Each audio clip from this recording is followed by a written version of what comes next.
Traveling Kansas Bird City is made possible by a grant from the Bird City Century II Development Foundation, working to enhance and ensure the quality of life for present and future generations of Bird City.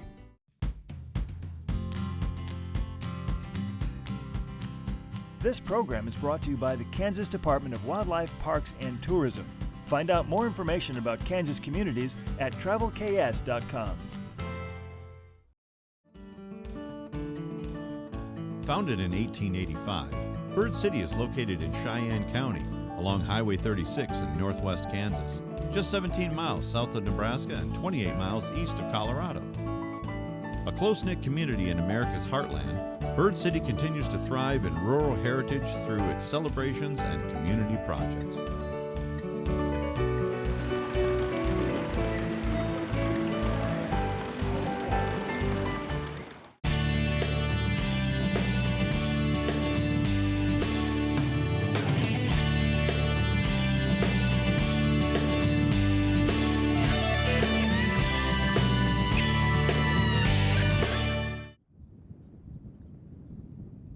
My name is Rodney Neitzel, and I've been the Bird City McDonald July 4th Celebration Committee Coordinator for the past 6 years now. This year we're emphasizing our parade. We believe it's the largest July 4th parade in all of northwest Kansas and Kansas, Colorado area also. We're very proud of it, and we're just kind of overwhelmed how big of a response we've had. We've had people call the last 2 weeks wanting to enter. Donations were just unbelievable, actually, to sponsor the fireworks show. We have a celebration on July 3rd in McDonald, small town just 9 miles east of here, and we wanted McDonald involved because they're part of the school system. It's called Cheyenne Schools. So we wanted McDonald to be involved, so they stepped up and they did a big July 3rd celebration. We then have a daytime fireworks display. It lasts about 10-12 minutes. Parachutes, smoke bombs. It's very, very popular with the kids. They chase the parachutes and enjoy the smoke bombs. The adults really like it too. And we bring everyone together. We plan it. We have people in McDonald putting up all the flags, around 100 flags along the Highway 36 and then down their main street around the ball field. We do the same with Bird City. We have about 120 flags.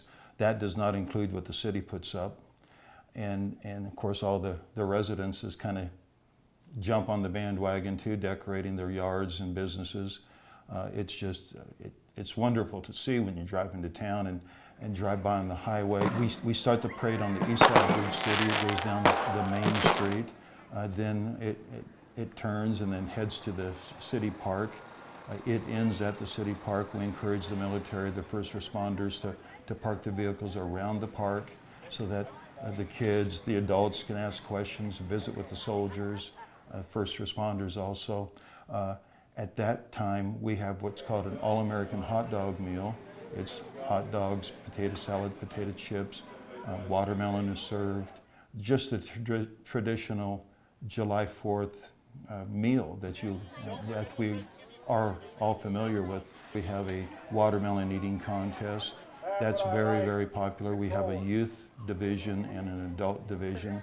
Youth is like 8th grade down and adult is up. And it goes for 4 minutes. They eat as much watermelon as they can. And then we then award the winner a nice little plaque and then a t-shirt that we produce for the celebration. We have a little barrel train. We have an old antique fire truck. Those are free rides. We bring out tractors with a trailer on it. The fireworks then start about 9:45, or as soon as we can get everyone to the grounds. It's a show that keeps growing and growing, and we're very pleased with that. And it's just beautiful. And we probably had around 2,000 come last year to the grounds and to see the show. And that's a lot of people for this area. To see the full schedule of the two-day event, people can go to our Facebook page. It's Bird City McDonald July 4th celebration. It's all there. We have pictures of the parades, parades and fireworks from the last year, and they can see it well in advance. We're trying to get people to think of this as a destination because it's a two-day event, and we're seeing more and more families come in. The locals are inviting their families to come to Bird City on July 3rd and 4th and not go somewhere on July 3rd and 4th. And it's working.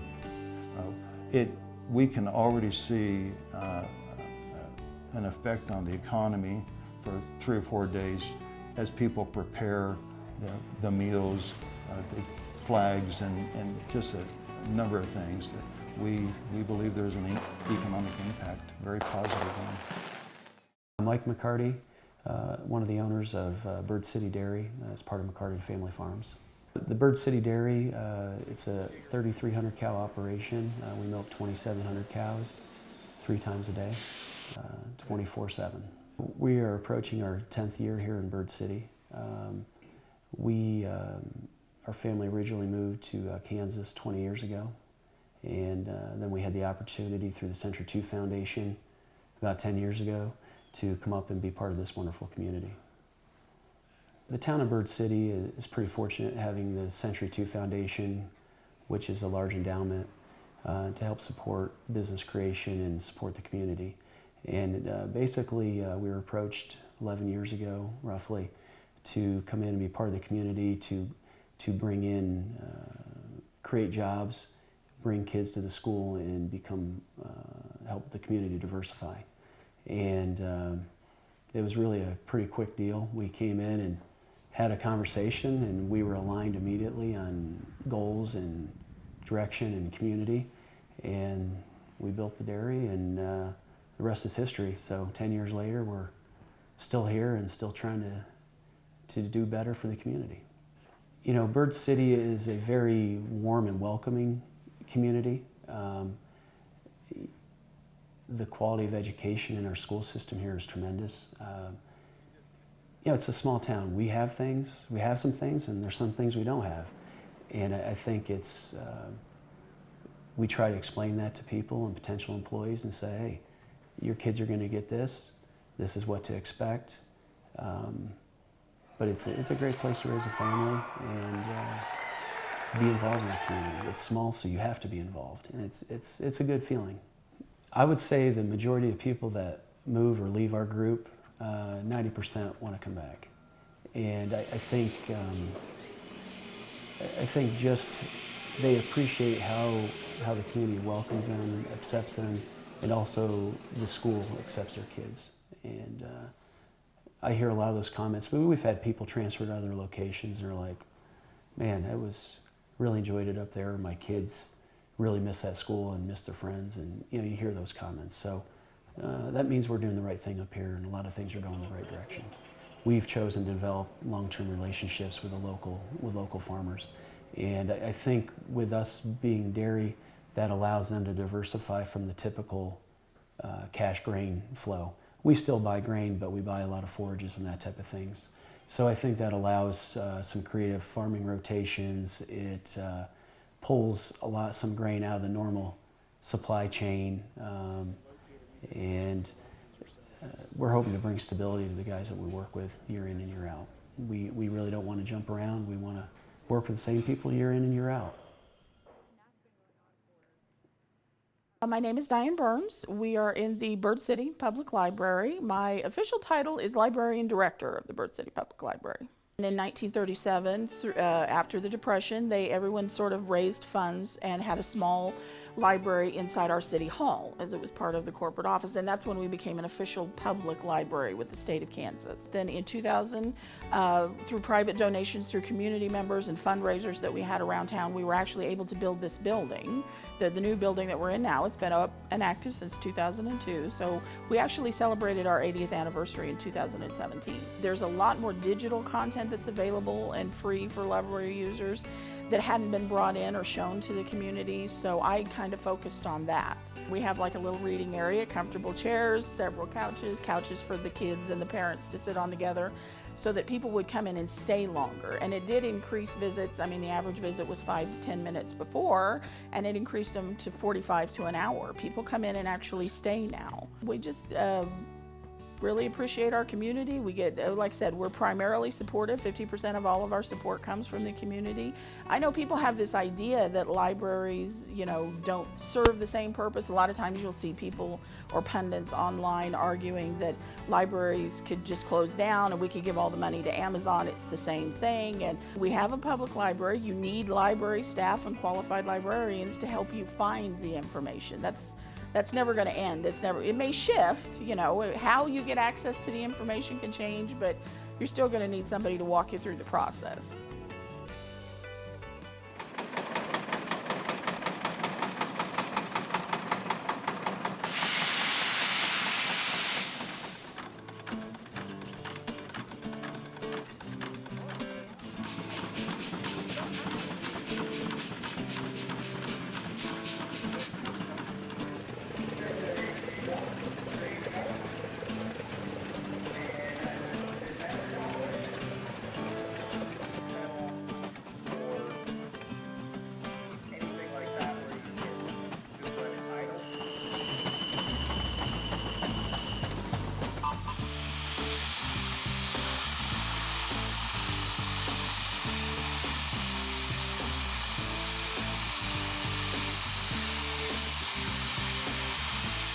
My name is Taryn Carmichael, and I am the director at the Bird City Century II Development Foundation. We are at the Tri-State Antique Engine and Thresher Show here in Bird City, Kansas. It is an annual event every year at the end of July, the last weekend, and it is awesome, insanely awesome. We have so many things to do out here, from kids to adults. There's endless opportunities to come out for family fun and just enjoy the weekend or a day or however long you're here. Rod Klepper, and I'm Bird City, Kansas. It all started on a farm. The local case dealer, Roy Kite, had an interest in steam engines and went out to the farm and he bought an old steam engine and fixed it up. And once that happened, well, antique fever and steam engine fever hit Bird City, and 65 years later, we'll be holding the show. This originated at the Kite farm, and we lived just a mile from there. And we heard a steam engine blow one day, and I went down there to see what it was. And that's when it all started. And we bound 80 acres of wheat that year to thrash with the steam engine and the thrash machine. And we was a week doing that. Now you could take a combine and do it in a short afternoon. We have over 300 antique tractors in permanent display here on the show grounds, over 100 pedal tractors, large collection of barbed wire. Every year we have a 3-day show, and we feature the different entities. We have a sawmill that we run twice a day. We also we thresh. We actually have a binder and do actual binding, wheat binding. We use an old antique combine and combine wheat. We have corn grinders. We grind corn, and several other activities. We have a lot of things for the kids. We realize the kids would get bored at an antique show, so we have corn digs and stilts, the old-fashioned stilts. We have a petting zoo. We have a tug of war against a steam engine, kids versus steam engines. It takes place every day at 1 o'clock.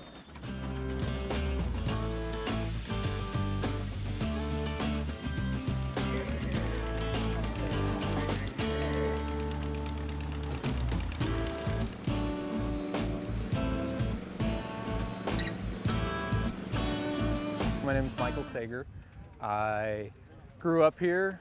My dad was the MC of the show for 35 years till he got sick, and I've missed one show during my lifetime, but every other year I've been here. So yeah, it just kind of made sense to step in and keep telling the same stories.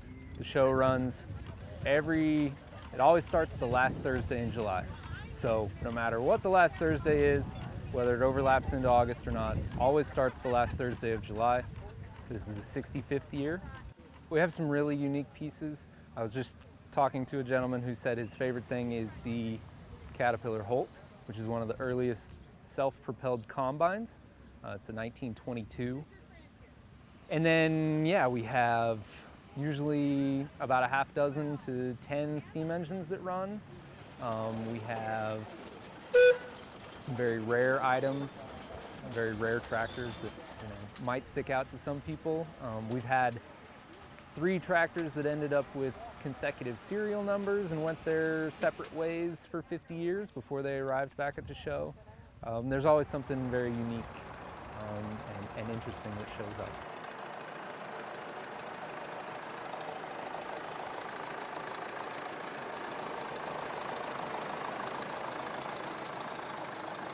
It's probably the best example of farming and living on the high plains of western Kansas during the early years, during the homesteading and following. It's a real chance, a glimpse of the past without having to walk very far.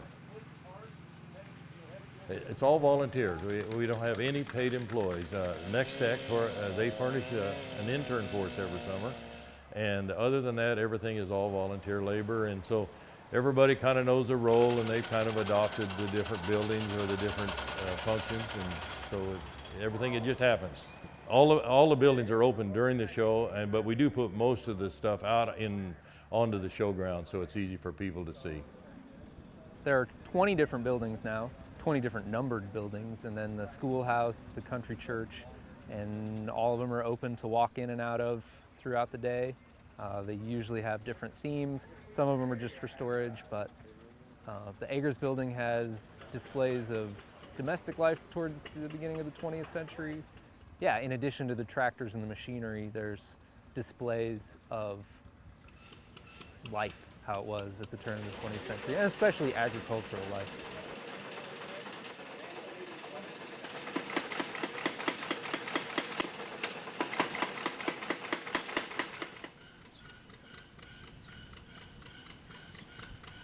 And a lot of people come to the show and they say, we got something you don't have. And we go look at it and maybe we can buy it or they donate it. You know, and that's how we got started. That one building over there that says Dorsey and Sawyer, that's my building, and we don't take those tractors out. All these others are stored in these buildings. A lot of them was heirs, you know, in our family, but some of them I bought from the neighbors and some was donated to us. That was my hobby, really. I had a wife sometimes, she thought, but if I wasn't at a tractor show. Now, did you ever have to tell him to come in to eat? Oh, sure. When he gets started? Yes. He did love to work on the antique tractors. That's been his love. And, you know, it's okay. It could be worse. Her daddy had a F-20 farmall on the farm, lived on the river, and they had a farm sale, and I bought that and restored it for her. And it's here at the show today.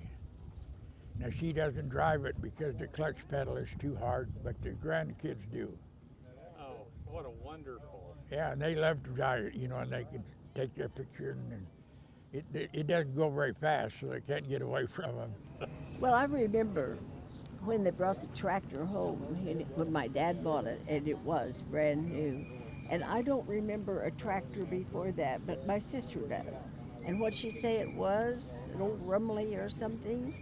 And anyway, we had this big open yard, and my brother, who was 12 years older than I was, got on the tractor and it just went around in circles in the yard. That was a great day to go from the old tractor and the team of horses that he used to a brand new tractor.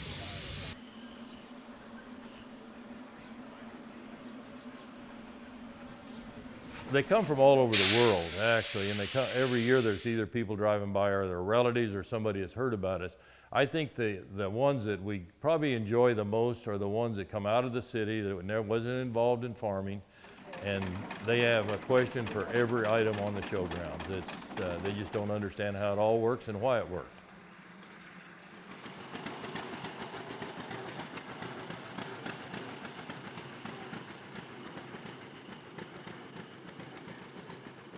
we do have one of the biggest collections of tractors, as well as I haven't been anywhere.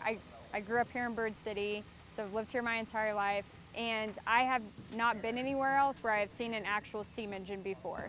So it's kind of cool to a person who has lived in a farming community, or if you haven't lived in a farming community, to actually see, like, when you come out here, you're walking through the generations of farming from like the very beginning to pretty much modern day, like what you see when you come out here, which is really cool.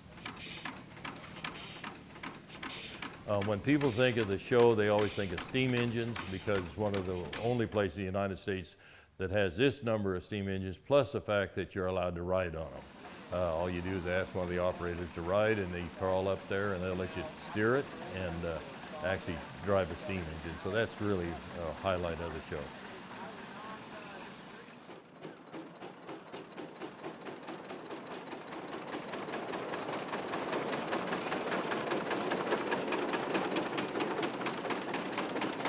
I enjoy seeing the things move.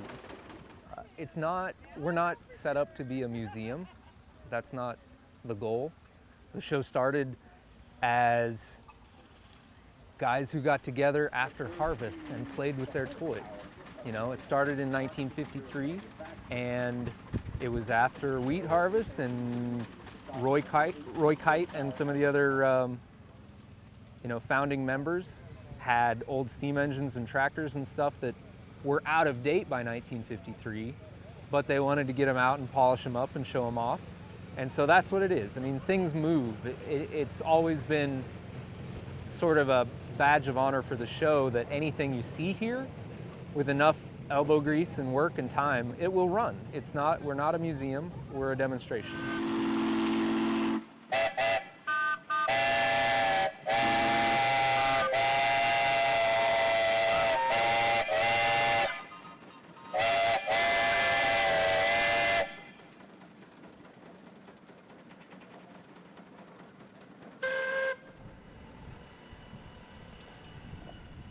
Bird City Century 2 Development Foundation was founded in 1980 by a man of the name Edgar Robertson, and the foundation is basically here for the betterment of the Bird City community. We're very involved in community projects.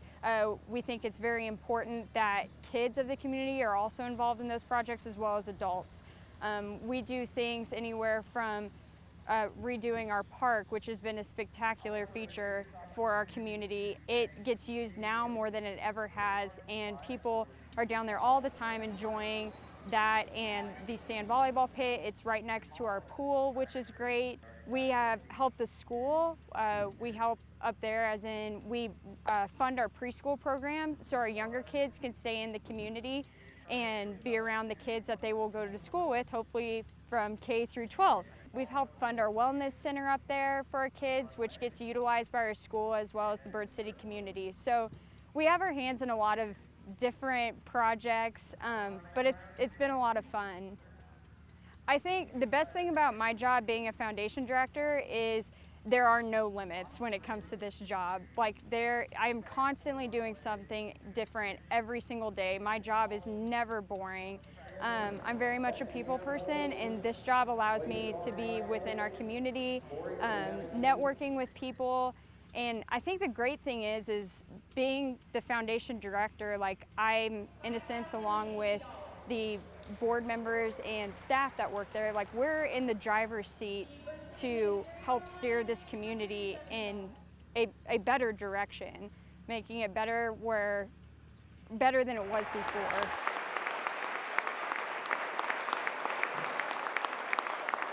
So the American Legion actually was gifted to the foundation, and we remodeled. So we have a spectacular venue, which has been awesome for our community. I mean, it's crazy, like, the phone calls you get from people that are like in Ray, Colorado, or like, Colby, like a couple hours away, that come up to just use the venue. It's a wide open venue. We have a commercial grade kitchen there in the Legion.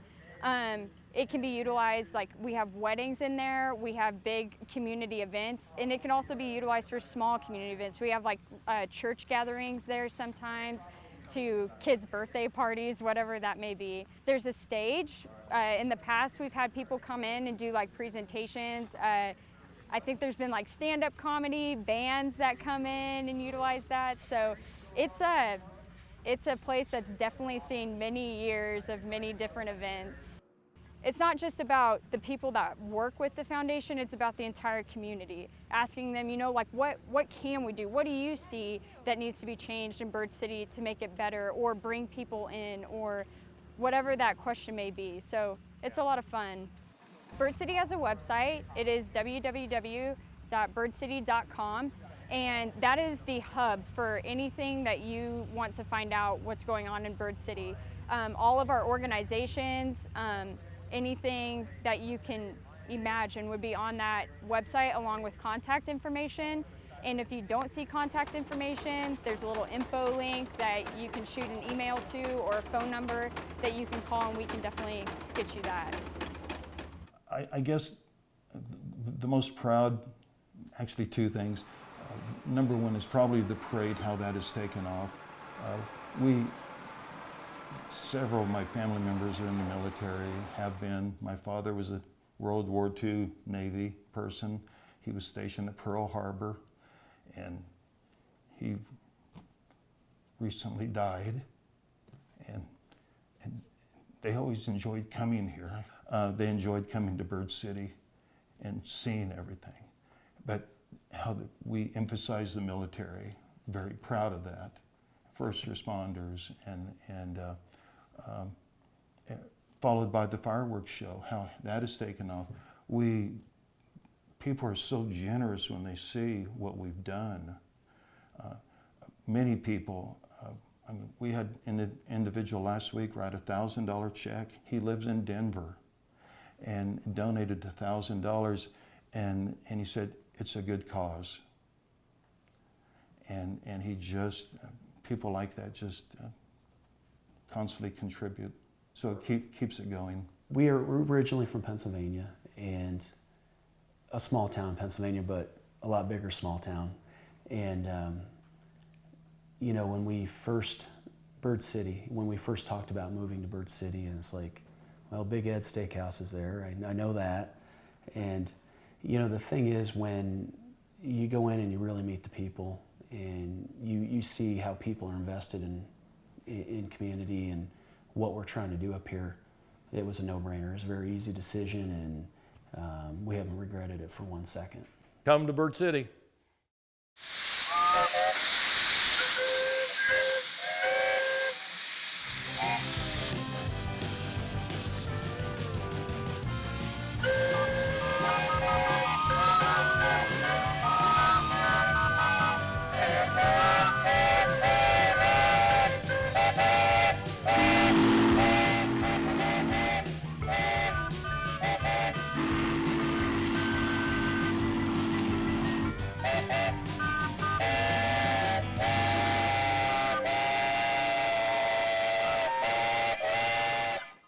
Traveling Kansas, Bird City is made possible by a grant from the Bird City Century 2 Development Foundation, working to enhance and ensure the quality of life for present and future generations of Bird City.